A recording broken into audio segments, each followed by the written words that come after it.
Welcome to The Authority File, the academic library podcast from Choice, brought to you by Accessible Archives. I'm Bill Mickey, the host of the podcast and the editorial director at Choice, and this week I'm joined by Lorraine Estelle, project director at COUNTER, Stuart Maxwell, vice president of business development at Scholarly IQ, and Iris Hanney, president of Unlimited Priorities, the exclusive sales agent for Accessible Archives. This is the first in our four-part series on the importance of measuring electronic resource usage and how a standards body like Project COUNTER enables libraries and publishers to engage on a level playing field for tracking metrics consistently. In this episode, we talk about the importance of measurement standards and how they help libraries efficiently track usage and demonstrate value.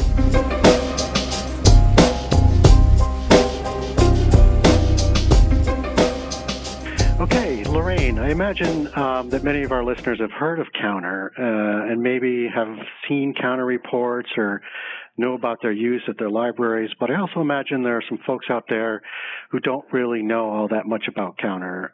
Could you explain to us what the mission of Project COUNTER is and talk about who makes it up and who the user groups are and why they use COUNTER metrics? Yes, of course. Pleased to answer that question. COUNTER is the organization that provides the standard that enables the knowledge community, publishers, vendors, libraries, library consortia to count the use of electronic resources. This standard is known as the Code of Practice, the COUNTER Code of Practice, and it ensures that vendors and publishers can provide their library customers with consistent, credible, and comparable usage data. We are a membership organization, and our members are the producers of usage statistics, publishers and vendors, and the consumers of usage statistics reports, libraries and library consortia. We're a very small organization. I'm the only employee, but we have many volunteers, and those volunteers make up our board of directors, our executive committee, our technical advisory group, and other ad hoc groups that we need from time to time. Membership of the groups comes from our members, and they give us their time and expertise. So, for example, last year, we set up a technical subgroup to work on the development of Release 5 of the COUNTER Code of Practice.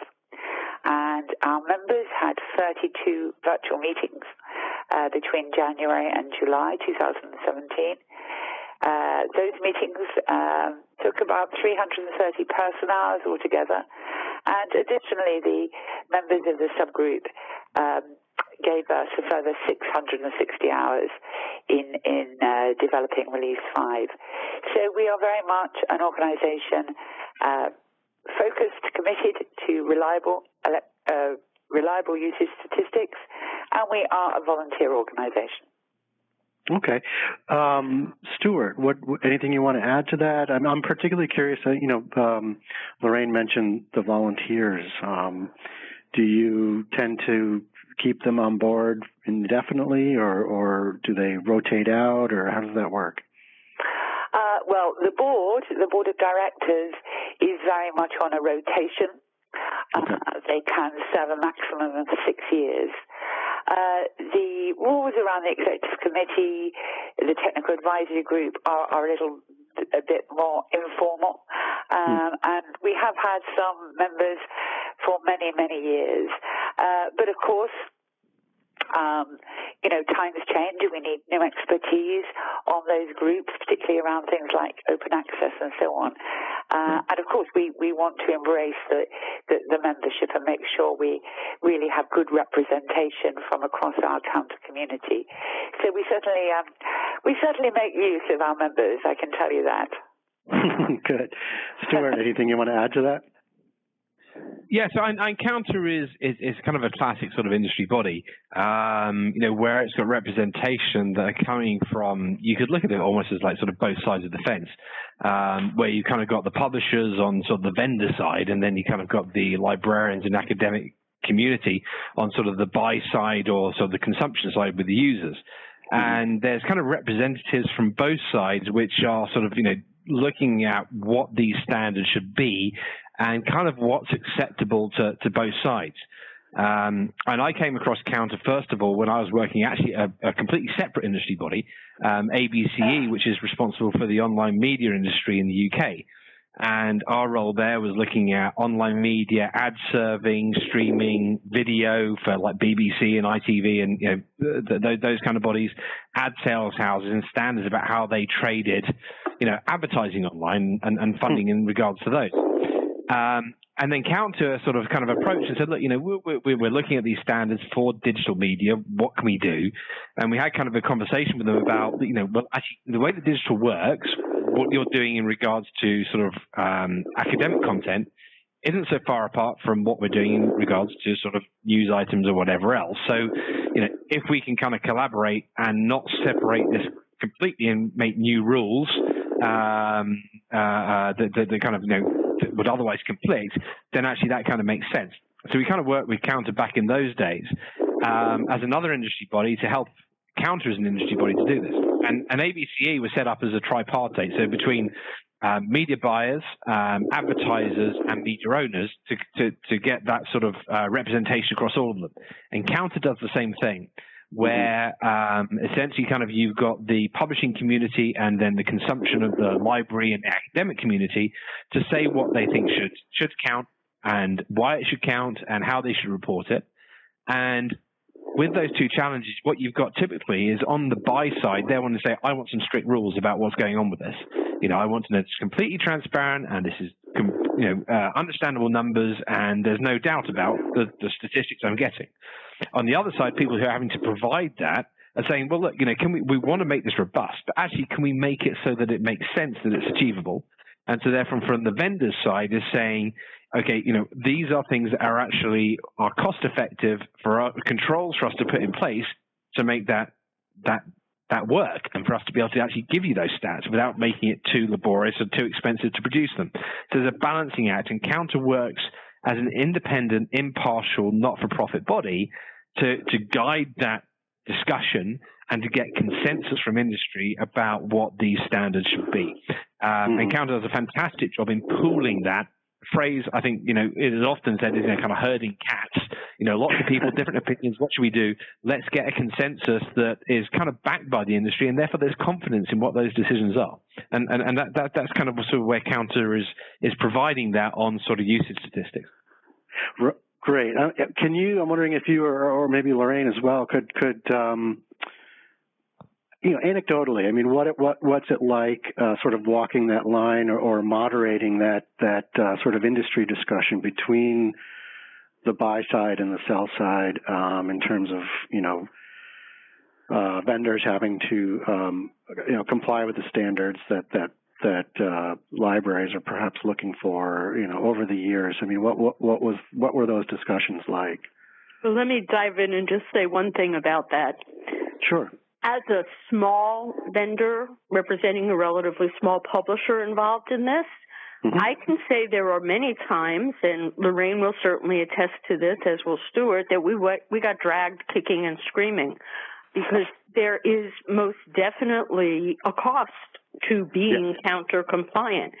And I 100% agree that the libraries need to have statistics. They need to use those statistics to make viable purchasing decisions, but there is most definitely a cost to the publisher to stay compliant.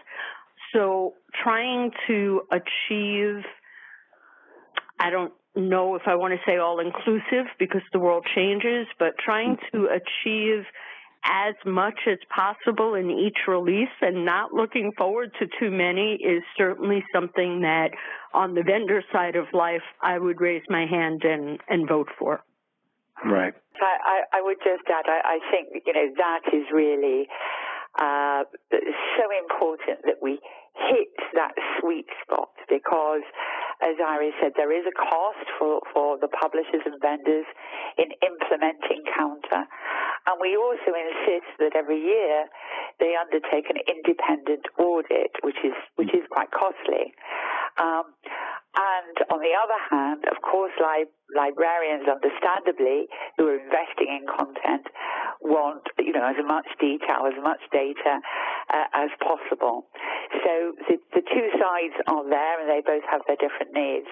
And very importantly, I think Counter really works, and this is why our membership is the whole community, publishers, vendors, libraries, library consortia, bringing them together in a collaborative space where they can work together and work out those tensions. Mm-hmm. And I just want to mention also that by no means do I want to belittle or underplay the fact that the library has a cost in this as well, because somebody in the library building has to be responsible for understanding Counter, collecting the information, digesting it in a manner that's valuable for their team. And as Counter changes, they have to be up on it as well. So there's a cost to both sides of the equation.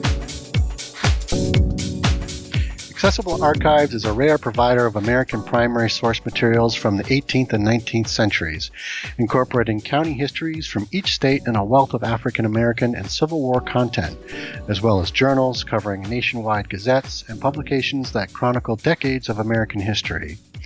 Offerings also include free MARC records, partnerships with Discovery Services, and full Counter-compliant data. For a complete list of collections, as well as open access versions of 12 Years a Slave and Scenes in the Life of Harriet Tubman, visit accessible-archives.com.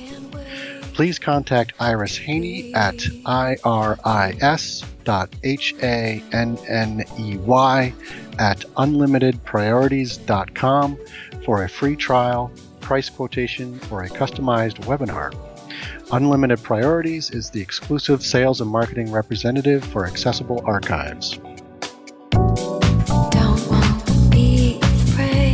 All right, so then we've talked a little bit, you mentioned earlier the Counter slogan, which is consistent, credible, and comparable.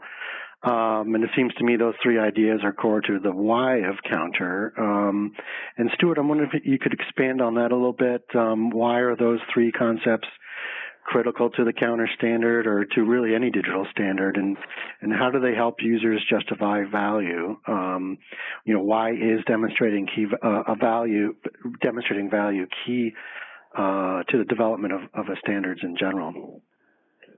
Yeah, so when we sort of come to sort of these sort of questions, one of the things to think about in relation to sort of digital media is that it's not terribly clear cut. If we go back a few years, we might remember that, people were talking about sites getting X number of hits and, these other sort of definitions that were coming out, and people used different sort of names and nomenclatures for different sorts of things that were there. But, it was all a bit sort of, kind of new, and people were investing in it. And as long as the prices were going up on what they're investing in, it was like, great, things are going in the right direction. And so people didn't really necessarily care because things were kind of getting better. But, kind of once you kind of go through that for a while, you've got to have some form of accountability, particularly when sort of spend gets up to a certain level. It becomes a risk, and you want to manage risks. So you've got to say, well, how do we control this? And with sort of digital data, there's a lot of stuff that occurs in it that actually comes up within the data that actually you maybe don't want to count. So the classic example is things like, digital bots and spiders. So these are programs that are used by the likes of Google to scour for content, use those to understand and write their algorithms about how their search optimization works. And, when that activity is occurring, the effects of those can be collected within a publisher's data. Now, it's great that you want to be optimized to attract that attention from Google, but as far as it comes from to say, well, actually, this is meaningful user interaction, it's not that. So you've got to kind of filter some of this out. And so when we look at digital data and digital media, it's not quite as clear cut and black and white as if you're doing print media. Because if you print a magazine or a journal or a book, when you post it out to somebody who's bought it, it arrives in the post. They've bought one copy, they get one copy. If they've bought 100 copies, they get 100 copies. In the digital universe, it doesn't quite work that way. We also have things about, particularly where people might be waiting to download something and it's not working, or they got a browser crash or whatever else, and they're back-clicking and forward-clicking and requesting it again. And this is all making requests actually for the same piece of content at the same piece of time from the same user. So you got to kind of say, well, actually, what should count on what we're doing in this way? And so part of what sort of Counter is doing is saying we need to have, first of all, kind of a consistency about how we measure things, okay, and how we can say what should be counted. What are we going to include as a credit count, and what are we going to exclude? And so Counter says, let's exclude bots and spiders, those kind of automatic programmatic things that come from the likes of Google, okay? However, there are sort of data harvesting tools, actually know what they're beneficial for researchers, so we might want to include some of those. There's a categorization there, okay? But let's also say, about things like this user behavior. So there are rules about, for example, if it's an HTML request, there's a 15-second period of inactivity before a secondary request is made. Otherwise, if it happens within that time frame, it's a duplicate. And if it's a PDF, it's a 30-second time frame. So if I request a PDF and I ask for the same PDF within 30 seconds, actually it should only be one of those that I count. Again, if I keep doing that every 10 seconds, it should only be one of those that I'm counting, because I'm just asking for the same piece of content. And if it's an article within a journal, there's no way I've read that, within 10 seconds every time I'm requesting it. Yeah. So this is where the standards are there. And the thing is to get this so that they are providing this consistency in terms of measurement and also in terms of what they're calling it. Okay, so, what somebody may call a download, somebody might call a full text, somebody might call a request. If you have different names for these things, a librarian trying to consolidate all this stuff, if it's got different column headers on the tables of the data, if you're trying to resolve that and say, well, let's put this together and compare it, that's an absolute nightmare. So you've got to also have consistency in what you call the stuff, but both internally and then also over time and also across publishers. Because if I change it from this month compared to another month, and if I tweak some of these settings, I can change the numbers and I can get my data coming out in a different way from somebody else. And I can manipulate that if I know what I'm doing. And that's if I'm kind of somebody who maybe wants to mislead and do it in a purposeful way to make it not comparable, to make it difficult, to kind of try and mislead to sell something. If I was a publisher doing it that way. But actually, a lot of the times, the publishers themselves, if they haven't got these guidelines, I worked at a publisher's beforehand, and I know that otherwise you're kind of going, well, I've got this data, I'm giving it to you as a subscriber of ours. I want you to trust what it is, but I'm only giving it to you because this is what a stats package, a piece of software is telling me what it is. And even as a publisher, you want to have confidence in the data you're giving externally, but also you're making decisions on. And that has to be comparable to yourselves over time and across your different products. If you're going to make decisions on things, it's got to have these three things. It's got to be consistent over time across products. Okay, it's got to be credible. It's got to have some transparency. It's got to have some prudential, sort of value underlying it that says that this is has some weights and measures about it, and it's got to be comparable in a way that can be interpreted by end users to say that actually I can compare what publisher A is telling me and what publisher B is doing. And you know what? Please give it to me in a way that isn't difficult for me to manage it, because that's the other thing that comes up. If you imagine you get 20 different reports from 20 different publishers, it can be a nightmare trying to resolve those things unless they have specific formats and specific name conventions about how they work. And so all these things come underneath Project Counter to make those work in that way, so librarians can work with that data and say, okay, I can compare how you're doing with that. I know I'm talking the same terms, and if I spend X with you and Y with you, I know what value I'm getting for those. And therefore, those librarians, okay, are keeping a hold of their budget spend in an accountable way. And really, Project Counter started off back in 2003, when that time was really coming out, the suddenly sort of spending on publishing of digital media, subscriptions to digital content, was starting to get up to that stage about, hang on, if we don't get control of this, that's a lot of our budget going there, and we don't know how this is being used. And as soon as budget gets to that sort of spend, people have to have those weights and measures in place. And that's precisely what they're doing there. Okay. Stuart, Excellent. why don't you use the subset of digital standard is the same as an oxymoron? Yeah. It is. Yeah, absolutely, Iris. It's something which is so manipulatable that, let's take the example about that PDF. Okay, if you've got two publishers, this separation is there about saying you've got to have a 30-second period between one request for a piece of a PDF and the second one. Okay, you can have the same data there, but if one publisher changes that to 10 seconds, okay, even though the usage is the same, their statistics will be inflated if they just tweak that dial, okay, to make it work that way. And this way you can manipulate this data.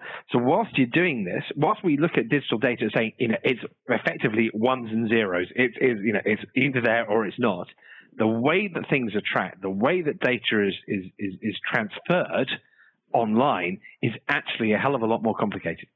And that's where the standard is there to say that, everybody's playing off the same rules in the way that we're doing this. And that's so important, particularly for counted quantitative metrics. Mm-hmm.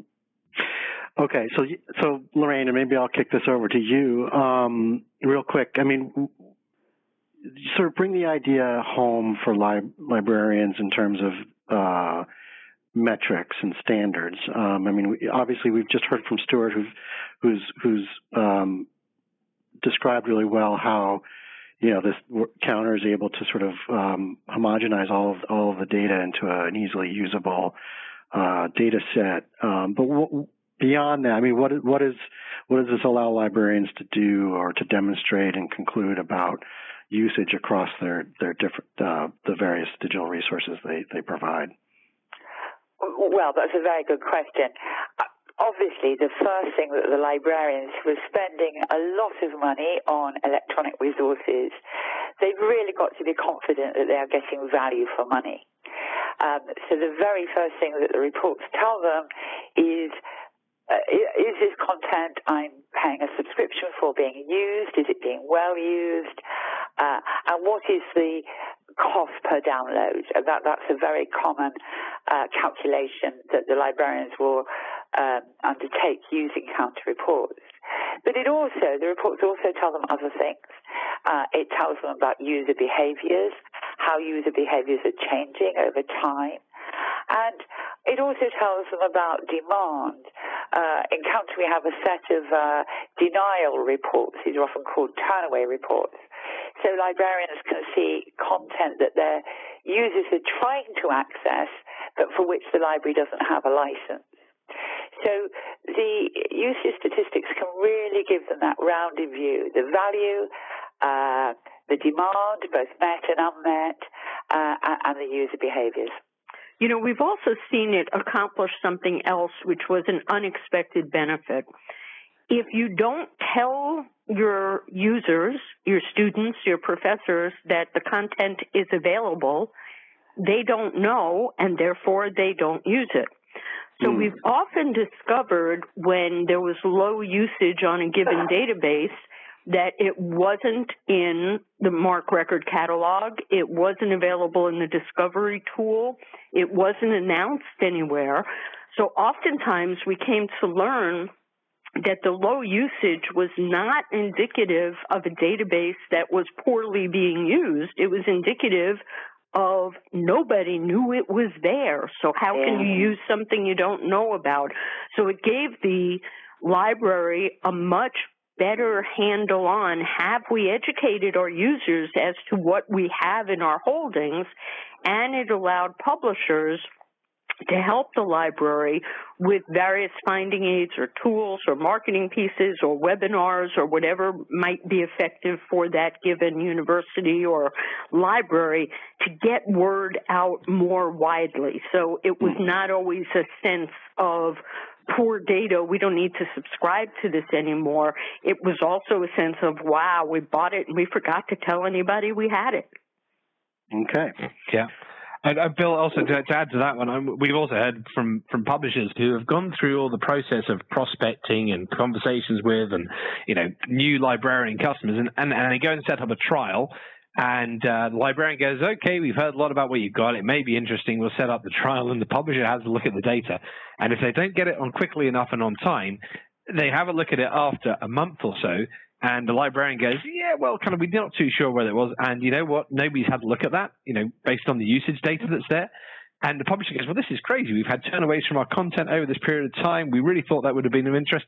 And quite often you have a look at it, it can happen that actually the librarians don't necessarily have the opportunity to properly communicate to their prospective end users that they've got a trial for that period of time. And if nobody's told they've got a trial, that trial is going to fail. And we hear from publishers that this can happen, repeatedly, because librarians have got a lot on their plate. And if a trial gets set up, it can get passed by that suddenly some content is available from X publisher, and if the publisher isn't on their mark to be able to look at the data and look at the tracking and say, right, we set this trial up, we're starting to see some activity, that's good. But if not, they've got to be there and on the pulse to turn around and say, let's make sure that this particular department that our content is relating to is aware of this, so they can start taking some benefit of that trial during that period. Again, these are things, oversights that data should be helping us understand and managing what we're doing, but sometimes kind of sort of fall by the wayside. Okay. Well, and we also learned the very hard way that when you set up a trial for someone who is not yet a client in any way, it's a really good idea to include them in your client database, or you as the publisher have effectively not helped track their usage. There you go. So it can go both ways. The librarians can forget to get word out. The publisher can forget to update their databases appropriately. So there are a lot of details that go into making sure this is tracked, and a lot of details that are easily overlooked by all parties, sort of referring back to that oxymoron term.